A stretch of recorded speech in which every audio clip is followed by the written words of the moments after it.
What is the most shocking family secret you have ever uncovered during a routine high school registration? Mine happened on a humid Tuesday afternoon in August, right in the middle of my senior year enrollment. I was sitting in the counselor's office, waiting to finalize my AP schedule.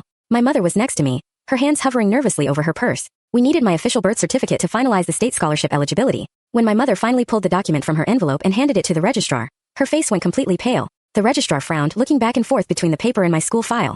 "Ma'am," she said, her voice dropping to a whisper, "this certificate lists a different father and birth location than the ones on record for Leo. Leo was my younger brother, my best friend, the kid I had spent my entire life protecting." I turned to look at my mother, whose eyes were darting toward the door as if she wanted to run. In that suffocating silence, the truth spilled out like cold water. Leo wasn't my biological brother. My parents had taken him in as an infant after a family tragedy and raised him as their own, never telling either of us to protect him from the truth. The world felt like it was spinning on its axis. But before I could even process the weight of that discovery, a secondary storm was brewing in the very same room. Our school counselor, Mrs. Vance, had walked in during the exchange. Mrs. Vance was a sharp-featured woman who had made it her personal mission to ensure her own daughter, Sarah, got the single Ivy League nomination from our district. She saw my academic success as a direct threat to her daughter's future. Hearing the registrar's confusion, Mrs. Vance's eyes lit up with a cold, opportunistic spark. Within a week, my pristine academic record began to disintegrate. I received an alert that my GPA had dropped from a 4.2 to a 3.7. When I went to check the student portal, 3 of my junior year honors classes had been recategorized as standard level.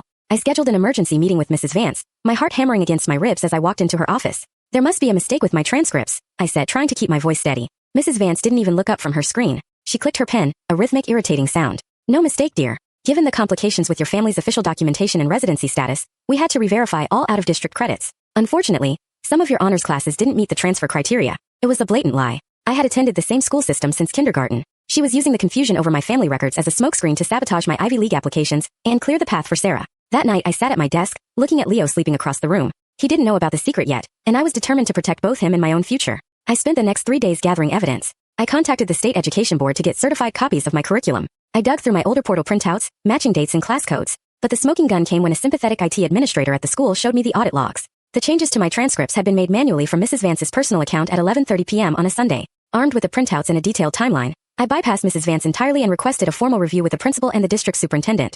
On the morning of the meeting, my parents sat on either side of me, their faces set in grim determination. Mrs. Vance walked in smiling, but her smile froze when she saw the stack of audit logs on the table. "Mrs. Vance," the superintendent began, his voice heavy, "can you explain why you manually altered these transcript records over the weekend?" She tried to stammer an excuse about database errors, but the evidence was absolute. She was suspended on the spot, pending a full investigation that eventually led to her firing and the loss of her credentials. My GPA was restored to its rightful 4.2. 3 months later, the acceptance letter arrived. I was going to my dream college, but the real victory wasn't the Ivy League spot. It was sitting down with Leo that evening, telling him the truth about our family, and realizing that love isn't defined by DNA. Exposing the truth was terrifying, but it taught me that when authority tries to silence you, facts and courage are the only weapons you need to win.